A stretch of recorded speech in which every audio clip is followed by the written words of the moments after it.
সে যখন উপদেষ্টার জায়গায় থেকে বলেছে 5 তারিখে যদি এটার মীমাংসা না হতো 6 তারিখে আমরা সশস্ত্র অবস্থায় নামতাম, এইটা বলার পরে তার উপদেষ্টা পদ কিভাবে থাকে আমি জানি না। কারণ সশস্ত্র অবস্থায় নামার জন্য যা যা দরকার, সে কি রাষ্ট্রের পুলিশ? তাহলে সে কিভাবে সে লাইসেন্সের মালিক? একজন সুদ যে খান উনি, এরা শুধু ফয়দাই নেয় নাই, এরা ঘটি বাটি লুটা কম্বল সব খেয়ে ফেলতেছে। তো এটাকে আপনি কিভাবে অভ্যুত্থান বলবো আমি জানি না। আমরা চাই যে যেমন 90 বেঁচে থাক, 24 বেঁচে থাক, তার জায়গায়, কিন্তু কোনোভাবেই সেটা 71-কে উপচে যাওয়া না। নতুন বাংলাদেশ বলতে কোনো শব্দ নাই, বাংলাদেশ মানে বাংলাদেশ। নীলুফার চৌধুরী মনি, আপনার কাছে আমার শুরুতেই যেটি জানতে চাওয়া, তার এলাকায় যে ন্যাক্কারজনক ধর্ষণ কাণ্ডটি ঘটলো, একজন হিন্দু সম্প্রদায়ের নারীকে যেভাবে ধর্ষণ করা হলো এবং সামাজিক যোগাযোগ মাধ্যমে ছড়িয়ে দেওয়া হলো, সেটির বিষয়ে আসিফ মাহমুদ সজীব ভুঁইয়া তিনি অভিযোগ জানাতে চেয়েছেন বা জানিয়েছেন যে এর সঙ্গে বিএনপি নেতারা জড়িত, এবং একই সঙ্গে তার আরো একটি কর্মকাণ্ড আমাদের নজরে এসেছে। তুমুল আলোচনা সমালোচনা চলছে, বিমানবন্দরে আগ্নেয়াস্ত্রের গুলি ভর্তি ম্যাগজিন তার লাগেজ থেকে উদ্ধার হয়েছে। আপনার কোনো প্রতিক্রিয়া এই বিষয়ে? ধন্যবাদ আপনাকে, যারা শুনছেন আমার শুভেচ্ছা। দেখেন, দুইটা ঘটনাই পান্না ভাই ভীষণ ভাবে ন্যাক্কারজনক, জঘন্যতর। একটা ঊর্ধ্বতন জায়গায় থাকলে একটা মানুষের কি কি করা উচিত এটা তারা যদি ভুলে যায়, তার কোন আইনটা লঙ্ঘন করা উচিত, কোন আইনটা পালন করা উচিত সেটা যদি ভুলে যায়, এবং আইন লঙ্ঘন করলে কি শাস্তি সেটা যদি ভুলে যায়, তাহলে আর চেয়ে দুঃখজনক আর কিছু হতে পারে না। এমন রাষ্ট্র আমরা চাই নাই। এই রাষ্ট্রটার জন্য আমরা সবাই মিলে প্রতিনিয়ত আমরা যুদ্ধ করি নাই। আমরা যখন থেকে যুদ্ধ করি তখন তাদের অনেকের জন্মও হয় নাই। সেই জায়গা থেকে আমি বলছি যে দেখেন, দুইটা ঘটনা আপনি যেটা বললেন, দুইটা ঘটনা তাকে নিয়ে। এই যে হিন্দু পরিবারের হিন্দু নারীটাকে যে ধর্ষণ করা হলো, এবং দেখেন এটা এই জায়গাটায় আমি বলতে চাই যে মব শুধু আইন নিজের হাতে তুলে নিয়ে অন্যকে ঘায়েল করা, অন্যকে মেরে ফেলা, অন্যকে আহত করা, রক্তাক্ত করাই শুধু মব না, এটাও এক ধরনের মব। যে এক জায়গার অন্যায়, অত্যাচার, নিপীড়ন, ধর্ষণ অন্যের ঘাড়ে তুলে দেওয়া। এই যে ফজর আলী যে লোকটা, সে লোকটা আওয়ামী লীগের চামচা ছিল, আওয়ামী লীগের নেতা ছিল, আওয়ামী লীগ করতো সবাই জানে। সেইখানে তারা এবং অন্য একটা দল, ইসলামিক অন্য একটা দল মিলে যে প্রপাগান্ডা ছড়াচ্ছে বিএনপি কে নিয়ে, এটার জন্য বাংলাদেশকে জবাবদিহি করতে হবে একটা সময়। আমি এটার জন্য বিএনপি কিছু করবে আমি সেটা বলছি না, আমি বলছি এরকম অন্যায়কে ঢেকে রেখে অন্যের ঘাড়ে প্রবাহিত করলে দেশের কোনো মঙ্গল থাকে না, মঙ্গল হয় না। একটা ন্যাক্কারজনক ঘটনাকে, এবং এটা আপনার কথা মাঝখানে একটু একটু প্রশ্ন করতেই হচ্ছে। আপনি নিজেও আওয়ামী লীগের নেতা বা কর্মী হিসেবে তাকে পরিচয় করিয়ে দেওয়ার চেষ্টা করেন ধর্ষক ফজর আলীকে, কিন্তু আমরা যত জানি সে আসলে অ্যাকচুয়ালি মাদক ব্যবসায়ী। যখন যে দল ক্ষমতায় থাকে সেই দলের ছত্র ছায়ায় থাকার চেষ্টা করে। আওয়ামী লীগের সময় আওয়ামী লীগ নেতা বা কর্মী হিসেবে নিজেকে পরিচয় করানোর চেষ্টা করেছেন, আবার এখন এসে বিএনপি নেতা সাজার চেষ্টা করছেন। স্থানীয় ইউপি মেম্বার একজন, তিনি প্রথম আলোকে জানিয়েছেন তিনি আসলে কোনো দল করেন না, মাদক ব্যবসায়ী এবং ক্ষমতাসীন দলের ছত্র ছায়া থাকার চেষ্টা করেন। এখন আপনি যদি বলছেন যে আওয়ামী লীগের নেতা, সেটিও কি ঠিক হচ্ছে? যেমনটি আপনাদের কাছে আমি আপনাকে এটা ক্লিয়ার করি, 15.5 বছরে একটা শিশুর যদি জন্ম হয় সে প্রায় ভোটার হওয়ার মতো অবস্থা। 15.5 বছর ধরেই নিলাম আপনার কথা ঠিক, একটা দলের সুবিধা নিয়ে সেই দলের সাথে থেকে এই ধরনের মাদক ব্যবসায়ীরা, চোরাচালানকারীরা, অন্যায় অপকর্মকারীরা, এবং আপনি দেখেন যখন রাষ্ট্র চরমভাবে ক্রাইসিসের মুখে, তখন একটা সংখ্যালঘু শ্রেণীকে অত্যাচার করা, এটা কিন্তু আমি শুধু বলবো না যে শুধু তার এই যে সামনে যা পেয়েছে এই অন্যায়টা করেছে তা না, এখানে সুদূর প্রসারী কোনো ষড়যন্ত্র থাকতে পারে, আমি এটাও বলতে চাই। এবং এই 15.5 বছরের কারণেই হয়তো বা আমি আপনাকে এটা বলেছি, আপনার কথা ঠিক হতে পারে, কারণ কিছু শ্রেণী আছে রাজনীতির ছায়াতলে থেকে, রাজনীতির স্লোগানে থেকে, রাজনীতির মিছিলে থেকে, তারা নিজেকে এইসব জাহির করে এর আড়ালে নানা অপকর্ম করে। এটা যে করে নাই তার কোনো নিশ্চয়তা, এবং যতগুলো পত্রিকা লিখেছে, যেমন ঢাকা টাইমস থেকে শুরু করে, কালের কণ্ঠ থেকে শুরু করে অনেক পত্রিকা প্রায় প্রথমে যা লিখেছিল ওখান থেকে সরে এসেছে তারা। সরকার যদি আইনের শাসন হাতে তুলে নিত তাহলে আজকে এই পর্যন্ত যেতে পারতো না। ওই আপনার মাগুরার মেয়েটাকে, আয়েশাকে যখন ধর্ষণ করা হলো, যেভাবে তাকে হেলিকপ্টারের লাশ নিয়ে যাওয়া হলো, আমরা মনে করলাম অনেক কিছু হবে। দেখেন পান্না ভাই আজকে কয় মাস চলে গেছে, সে তো এই দায়িত্ব এড়াতে পারে না, বরং আপনার সে বিমানবন্দরে যে ঘটনাটা ঘটেছে, একটা শিক্ষিত, একটা দায়িত্বশীল জায়গায় থেকে এই কাজটা সে কিভাবে করলো বাংলাদেশের পাসপোর্ট নিয়ে, এই কাজটা সে কিভাবে করলো যে সে একটা ম্যাগাজিন সহ গুলি সহ এয়ারপোর্ট থেকে সে বিদেশে যাচ্ছিল। হ্যাঁ, আমি এই বিষয়টা আসবো, তার আগে আমার আপনার কাছে আমার প্রশ্ন, আপনার কাছে আমার প্রশ্ন, এই যে রাজনৈতিক অভিযোগ চালাচালি করা বা একে উপর দোষ চাপিয়ে দেওয়া, আসলে যে ঘটনাটি ঘটেছে মূল জায়গা থেকে আমাদের দৃষ্টি অন্যদিকে সরিয়ে নেওয়ার একটা অপচেষ্টা কিনা? জি, মানে এটা বিগত সরকারের সময় হতো, মূল জায়গা থেকে একটা দৃষ্টি সরিয়ে দেওয়ার জন্য এই ধরনের অনেক প্রপাগান্ডা চলতো, এবং এই সরকারের সময়ও এই একই অবস্থায় আমরা দেখছি, প্রথম থেকেই দেখছি। এই সরকার তো প্রত্যেকটা জায়গায় ব্যর্থ, এবং এখন যে জিনিসগুলো দেখছি এগুলো কিন্তু প্রতিটা জিনিস জাস্ট খালি dot dot dot fill up করা, আপনার ওই খাঁচকাটা গল্পটার মতো পুরাটা লাইনই ডট ডট দিয়ে আপনার লাস্টে ফিল আপ করলো ওই খাঁচকাটা দিয়ে। তো আমাদের অবস্থাটা এমন যে আমরা যদি নিজে ভালো না হই, আমরা কখনোই দেশকে, জাতিকে, সম্প্রদায়কে আমরা ভালো করতে পারি না। তো এই জায়গায় তারা তো ভালো করার নিয়ত নিয়ে আসছিল, তারা তো যারা এসছিল তারা নিজেরা ভালো করার নিয়তে আসছিল, আইসা নিজেরাই এখন নিজেরাই মন্দ কাজে জড়িয়েছে। এবং প্রচুর পরিমাণে এই আসিফ মাহমুদ, তার সম্পর্কে আপনি দেখেন, তার সম্পর্কে তার এপিএস নিয়ে শত শত কোটি টাকার অভিযোগ উঠলো। এপিএস এর কি আপনার দুইটা মাথা তিনটা মাথা, যে তার মন্ত্রী না জানলে, তার উপদেষ্টা না জানলে সে কারি কারি টাকা আত্মসাৎ করে বিদেশে পাচার করতে পারে, বিদেশে বাড়ি করতে পারে, সুইস ব্যাংক ভরতে পারে? এটা কি এত সম্ভব, এতই সোজা? কিন্তু কিন্তু এই নিয়ে কোনো কথা হচ্ছে না। আপনি দেখেন যে এই যে গতকালকের যে ঘটনা সেটা নিয়ে কয়টা পত্র পত্রিকা, কয়টা কে আপনার বিবৃতি দিয়েছে, কখন দিয়েছে, কি দিয়েছে? বাংলাদেশের সংবাদপত্র এখনো যদি মেরুদণ্ড সোজা করে না দাঁড়াতে পারে, আপনার এই দেশের কোনো ফিউচার ভালো হওয়ার কোনো সম্ভাবনা নাই। সাংবাদিকরা, সংবাদপত্র, টেলিভিশন, আপনার ইলেকট্রনিক মিডিয়া, এগুলো হচ্ছে একটা দেশের দর্পণ, স্বচ্ছতার দর্পণ। আপনার সঙ্গে আমার ব্যক্তিগত অনেক ভালো সম্পর্ক থাকতে পারে, অ্যাজ এ সাংবাদিক আপনি আমাকে মিনিমাম ছাড় দিলে উপরে আল্লাহ বা আমরা যেটাকেই বিশ্বাস করি সেই আপনাকে, প্রকৃতির কথাও যদি আমরা বিশ্বাস করি, প্রকৃতি আপনাকে কখনোই ছাড়বে না। সেই ছাড় না দেওয়ার মানসিকতা থেকে যদি আমি আপনাকে প্রশ্ন করি, যে মিডিয়াগুলো তো আসলে মেরুদণ্ডহীন, হাতে গোনা দুই একটি ছাড়া নিঃসন্দেহে, এবং তারা সরকারের রক্তচক্ষুকে উপেক্ষা করতে পারে না, যেহেতু তারা এটিকে ব্যবসা হিসেবে নিয়েছে। বিএনপি যদি ক্ষমতায় আসে আমরা কি একই ধরনের চিত্র দেখবো না? খড়গহস্ত কি মিডিয়াগুলো গণমাধ্যমের উপরে নেমে আসবে না? আপনার বিএনপি এখন যা বলছে, আমি আমি আপনাকে খুবই আশাহত ভাবে একটা কথা বলছি, একদম সত্যি মন থেকে, যে একটা নিরপেক্ষ সরকার যার কিনা প্রত্যেকটা জায়গা থেকে সাপোর্ট ছিল, সরকার যেই হোক, ব্যক্তিগত পান্নার কোনো ব্যাপার না এখানে। এখানে ব্যাপারটা হচ্ছে সরকারের আশা নিয়ে কেউ প্রতিবাদ করে নাই, কেউ একটা টু শব্দ উচ্চারণ করে নাই। সেই সরকারটা পর্যন্ত চরমভাবে অসৎ যদি হয়, তাহলে আপনার মনে করেন একটা দল এতদিন বঞ্চিত, তারপরে সে একটা বড় দল হলে অনেকে অনেক টার্গেট নিয়ে আসে, পান্না ভাই। বিএনপি চেষ্টা করবে, কিন্তু সম্পূর্ণ 100 ভাগ পারবে কিনা আমি বলতে পারবো। আপনার সত্য বাঁচানোর জন্য অবশ্যই আপনাকে স্যালুট, যে অন্তত অন্য কারোর মতন আপনি যেভাবেই হোক সেটি জাস্টিফাই করার চেষ্টা করেননি। নির্মল মনির যেটি বলছেন, আপনি বিমানবন্দরে এই আসিফ মাহমুদ সজীব ভুইয়া যে আগ্নেয়াস্ত্রের গুলি ভর্তি ম্যাগাজিন নিয়ে মানে তার কাছে উদ্ধার করা হলো, তিনি আবার বীর দর্পে আন্তর্জাতিক আইন লঙ্ঘন করে ঠিকই ফ্লাই করলেন, এবং যতদূর শোনা যাচ্ছে যে এটি AK-47 এর গুলি ভর্তি ম্যাগাজিন।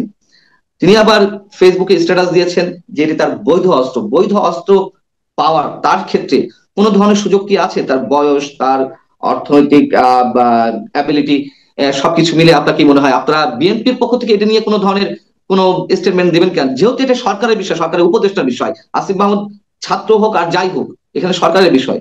এই ঘটনাকে কেন্দ্র করে সে দেশীয় এবং আন্তর্জাতিক উভয় আইন লঙ্ঘন করেছে। 2 নম্বর, সে 47 হোক, ম্যাগাজিন যেটারই হোক, গুলি ভর্তি ছিল। নাম্বার 2, আপনার আমি আমি নিজে সংসদ সদস্য ছিলাম, আমার আপনার লাইসেন্স করার কথা ছিল। আমি যখন গিয়েছি, আমি 1 নাম্বার লাইসেন্স করি নাই, অনেকগুলো শর্ত যেটা আমার মাথা ধরে গিয়েছিল, সরকারি অনেক শর্ত আছে। 2 নাম্বার, আমার হাজবেন্ড বললো যে এটা যতটা না নাও অতটাই ভালো, নিজেকে ততটা নিরাপদ মনে করবা। আচ্ছা গেল, আমি কিন্তু ওই শর্ত ফিল আপের চিন্তা দেখে কিন্তু আমি পিছিয়ে আসছিলাম প্রথমে। তো আজকে যে 10 মাসের উপদেষ্টার আগে তার পরিচয় ছিল বিশ্ববিদ্যালয়ের হলের ডাল ভাত খাওয়ার পরিচিতি। তার বাবা এমন কোনো একটা স্কুল মাস্টার, এমন কোনো কিছু ছিল না যে সেটা পাহারা দেওয়ার জন্য তার অস্ত্রের দরকার। আওয়ামী লীগে এমন কোনো দল করে নাই যে সেটার জন্য তার অনেক বড় ক্যাডার ছিল, মাস্তান ছিল, তার অনেকগুলো অস্ত্রের সঙ্গে এটা অস্ত্রের লাইসেন্স করা দরকার। তার কি টিন সার্টিফিকেট ছিল? আমার খুব জানতে ইচ্ছে করে আপনার মাধ্যমে। একটা টিন সার্টিফিকেট না থাকলে এটার তো প্রশ্নই আসে না।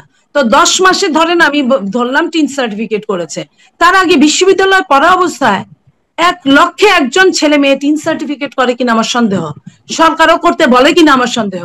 তো সেইখানে তার টিন সার্টিফিকেট নাই, পর 3 বছর ফি দিতে হয় লাখ লাখ টাকা এই লাইসেন্স করার জন্য। বন্দুকের লাইসেন্স, ম্যাগাজিনের লাইসেন্স, আপনার রিভলভারের লাইসেন্স, এগুলা করার জন্য আপনাকে ফি দিতে হয়। সেটার জন্য আপনার প্রসেসিং এ 3 বছর লাগবে।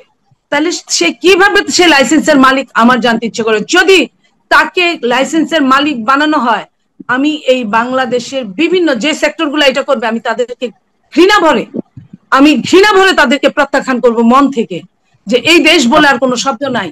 এটা একটা সাজানো একটা ভঙ্গুর রাষ্ট্র, যে এটা তা প্রমাণ করে। কারণ সে কোনোভাবেই এই লাইসেন্স পাওয়ার অধিকারী হতে পারে না, কারণ সে হলে থাকা ছেলে।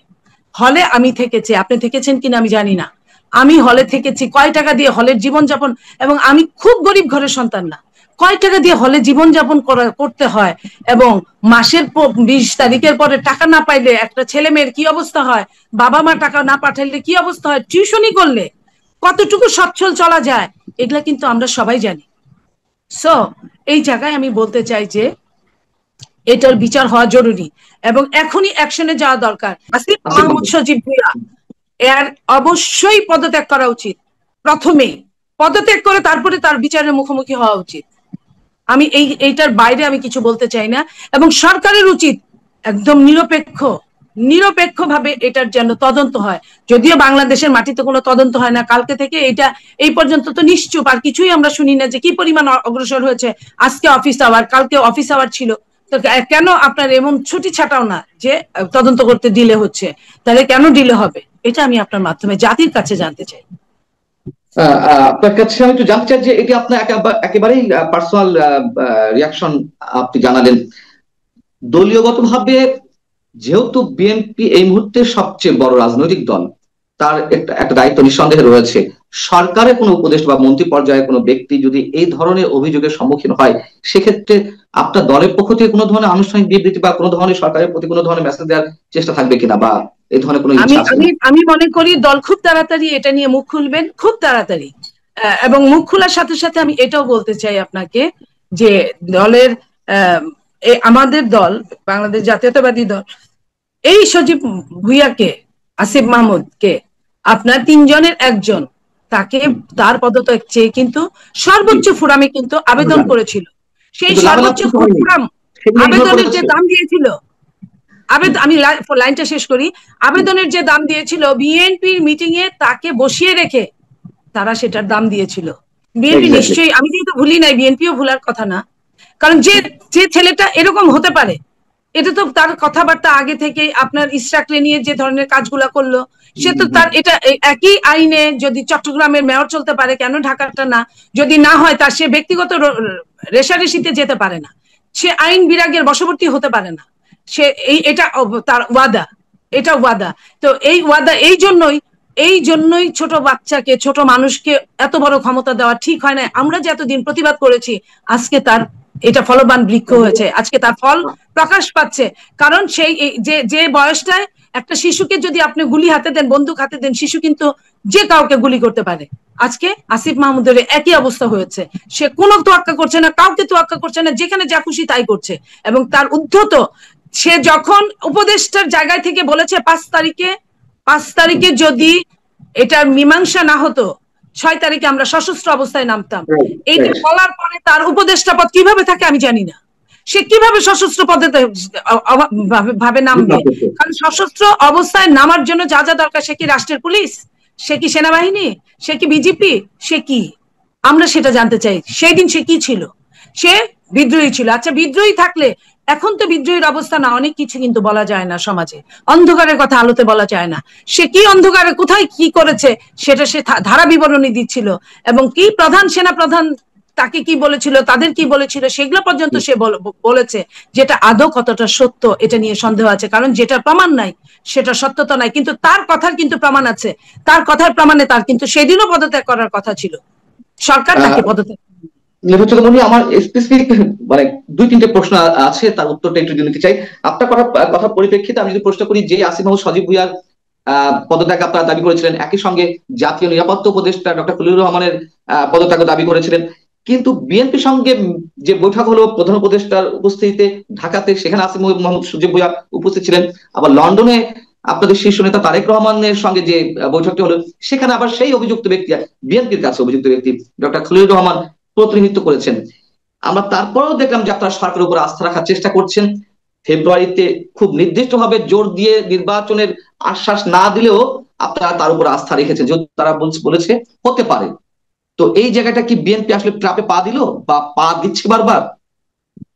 এটা আপনি যেভাবে বলতে পারেন একজন সাংবাদিক, বিদগ্ধ সাংবাদিক হিসেবে, আমি একজন বিদগ্ধ রাজনৈতিক কর্মী হিসেবে সেটা হয়তো ওইভাবে বলতে পারি না। তবে আমি আপনাকে ক্লিয়ার করতে পারি, আমি আপনাকে যেভাবে ক্লিয়ার করতে পারি সেটা হলো যে বড় বড় স্বার্থের জন্য অনেক সময় ছোট ছোট স্বার্থকে নেগলেক্ট করতে হয় কিছুক্ষণের জন্য, তার মানে সবক্ষণের জন্য না। যে কথাটি আমার মুখ দিয়ে আপনার মুখ দিয়ে বেরিয়েছে সেই কথাটি কিন্তু ফেরত যাওয়ার না, বিশেষ করে রাজনীতিবিদদের কাছে না। তো যেটা বেরিয়েছে সেটা যদি সরকার যদি আপনার বড় স্বার্থ যদি মেনে নেয়, তাহলে ছোট স্বার্থ যে আমি জেনে শুনে বিষ করেছি পান, হয়তো বা বিএনপি, হয়তো বা এটার জন্য যে বিষে প্রাণ যায় না, কিন্তু অনেক কিছু হতাহত হয়, কষ্ট হয়, হত্যা হয় না কিন্তু আহত হয়। বিএনপি আহত জর্জরিত হচ্ছে শুধুমাত্র একটা সুন্দর নির্বাচনের প্রত্যাশা, যেটা আপনারা বলতে পারেন, আমি বলতে পারি না, যে আগামী দিন আমাদের জন্য কি অপেক্ষা করছে। তো সেটা বিএনপি যদি আগেই বলে ফেলে আপনাদের মতো, তাহলে বিএনপি কে বলবে যে তুমি তো কথা রাখোনি, আমি রেখেছি। হতে পারে এরকম একটা কথা। আমি আবারও বলছি যে আপনারা বলতে পারেন, বিএনপির এই জায়গা থেকে, দায়িত্বশীলতার জায়গা থেকে বিএনপি এটা এই মুহূর্তে বলতে পারে না যে ডক্টর ইউনূস সাহেব ফেব্রুয়ারিতে নির্বাচন দিতে চেয়েছেন এবং ওটা ক্লিয়ার লন্ডনে খলিলুর রহমান সাহেব বলেছেন। এবং আপনি আরেকটা কথা আপনি গ্যাপ রেখে গেছেন, যেটা হলো ওইখানে খলিলুর রহমান সাহেবের সাথে প্রেস সেক্রেটারি বসা ছিল, প্রেস সেক্রেটারি বসা ছিল, উনাকে বাদ রেখে, উনি যদি না থাকতো তাহলে আমি ধরে নিতাম যে উনি ছিলেন না, অন্য কেউ করেছেন, কিন্তু উনাকে বসিয়ে রেখে, উনাকে আকাশের তারা গুনতে দিয়ে উনি যে বললেন এবং ফেব্রুয়ারির ঘোষণা দিলেন। তো বিএনপি এই ফেব্রুয়ারির ঘোষণার জন্য বিএনপি চুপ নাক চোখ বন্ধ করে দিন গুনছে, প্রহর গুনছে। হয়তো খুব তাড়াতাড়ি এটা ক্লিয়ার হয়ে যাবে কবে কখন কিভাবে নির্বাচন হবে। আমার পরের কোশ্চেনটা হচ্ছে যে জামাত তো বিএনপির সময় কতগুলো ধর্ষণ হয়েছে, বিএনপির সময় না, গত 10 মাসে বিএনপি নেতাকর্মীদের মাধ্যমে ধর্ষণের শিকার হয়েছে, তারা তাদের অফিসিয়াল ফেসবুক পেজে তুলে ধরেছে। ছাত্র শিবিরের ঢাকা বিশ্ববিদ্যালয়ের সাবেক সভাপতি তিনি বর্ণনা দিচ্ছেন ফেসবুকে। এদিকে জাতীয় নাগরিক পার্টি বা জাতীয় নাগরিক পার্টির সদস্য তো আমরা বলতে পারি আসিফ মাহমুদ সজীব ভুঁইয়াকে, সরকারের অন্যতম উপদেষ্টা, তিনি আবার বলছেন যে মুরাদনগরের ঘটনা বিএনপি নেতারা ঘটিয়েছেন। সব কি একসাথে হয়ে বিএনপির উপরে ঢালাওভাবে আক্রমণ করছে বিশেষ কোন এজেন্ডা থেকে? আপনি আপনি কিন্তু আপনার প্রশ্নের মধ্যে আপনি উত্তর দিয়ে ফেলেছেন। শুধু বিশ্বসূচক চিহ্নটার জায়গায় আপনার দাড়ি দিলেই হয়ে যায়। সেটা হলো যে আপনার কারা এটা চায়, যারা কোনোদিন ক্ষমতায় আপাতত আসতে পারবে না, তারা চাচ্ছে, তারা যে ক্ষমতার ইউটিলাইজ করছে এটা তারা ক্ষমতায় থাকলেও করতে পারবে না। কারণ ক্ষমতায় থাকলে কিন্তু আলাদা, আপনি জনপ্রতিনিধিত্ব করতে গেলে আলাদা দায়িত্বশীলতার জায়গা থাকতে হবে। সেই জায়গায় আপনি চাইলেই, আপনার লোক নাই, আপনার পিয়নটা আপনার লোক, আপনি তার ম্যানেজার বানায় দিতে পারেন অকপটে। আপনি এই পর্যন্ত আপনি করছেন, আপনি ডিমকে মুরগি বানায় দিচ্ছেন, মুরগি থেকে আপনি হাতি বানায় দিচ্ছেন। তো এই যে মুরগিকে হাতি বানায় দিচ্ছেন, এটা তো আপনি সরকারে গেলে পারবেন না। যে কারণে আপনি একবার আনুপাতিক হারের নির্বাচনের কথা বলেন, যে তবুও যদি কয়টা পাওয়া যায়, তারপরে আপনি বলেন নির্বাচন আগে বিচার, তারপরে সংস্কার, তারপরে নির্বাচন। তা আবহমান কাল নির্বাচনের জন্য অপেক্ষা করতে হবে। এবং আপনি আপনার কিছু লোক ভাড়াটে রেখে দেন আপনার চিফ অ্যাডভাইজারকে প্লিজ করার জন্য, অথবা জাতিকে বোঝানোর জন্য নামাজের এপারে ওপারে, যে আপনাকে আগামী 5 বছরের জন্য চাই মাননীয় প্রধান উপদেষ্টা। তো এই জায়গায় আপনি কিছু হুজুরদের দিয়ে বয়ান দেন যে কিয়ামত সে কিয়ামত পর্যন্ত এই সরকারকেই আমরা চাই, এই ডক্টর ইউনূসকে।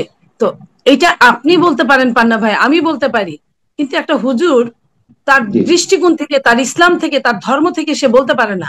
একজন সুদ যে খান, উনাকে ইসলাম কোনো জায়গায় সাপোর্ট করে না। ইসলাম, আমি আমাদের কথা বলছি না। তো সেই জায়গায় ইসলামকে দিয়ে পর্যন্ত যারা ধর্ম ব্যবসায়ী তারা এই ধরনের ধর্ম ব্যবসা করাচ্ছে, তো তাদের লাভটাই আপনার বুঝতে হবে। যে কারণে বিএনপির উপর তারা বিভিন্ন ভাবে প্রোপাগান্ডা ছড়াচ্ছে, এই জায়গাটার এই কথাগুলো আপনাদের মাধ্যমে বিএনপির বুঝতে হবে, বিএনপি নীতি নির্ধারকদের বুঝতে হবে। নতুন বাংলাদেশ দিবস ঘোষণা করা হয়েছিল 8ই আগস্ট, ডক্টর মোহাম্মদ ইউনূস সরকারের পদযাত্রার দিন থেকে, বা তিনি যেদিন শপথ নিয়েছিলেন, সেটিকে এই তার যে অনুগত ছাত্ররা বা এনসিপি তারা তুমুল হুঁশিয়ার উচ্চারণ করলো, সেই জায়গা থেকে সরকার সরে এলো, প্রজ্ঞাপন জারি করেছিল 8ই আগস্ট নতুন বাংলাদেশ দিবস। আপনি এটিকে কিভাবে দেখছেন? এটা ডক্টর মোহাম্মদ ইউনূসের পরাজয়, ভয় এনসিপির নেতাদের প্রতি, নাকি অন্য কোনো কিছু? আমি এইটুকু বলতে চাই যে আপনি যত রশি টানাটানি খেলেন না কেন, যেই যাই এইসব নাটকাংশের আংশিক বা পূর্ণাঙ্গ আপনি রূপ দেন না কেন, কিছুই টিকবে না একটা সময়।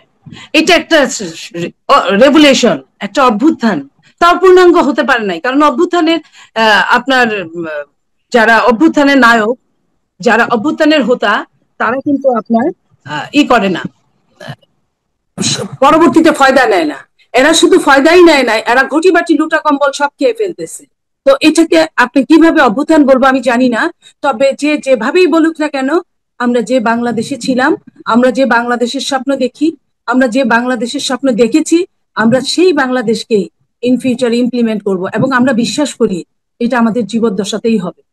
যেমন আমরা অনেক কষ্ট করেও 9 বছর এরশাদ শাহীর কিন্তু স্বৈরতন্ত্রের পরে গণতন্ত্র এসেছিল বাংলাদেশে, এটা আপনিও বলবেন, আমিও বলবো, সবাই বলবে, এবং তত্ত্বাবধায়কের হাত দিয়ে এসেছিল।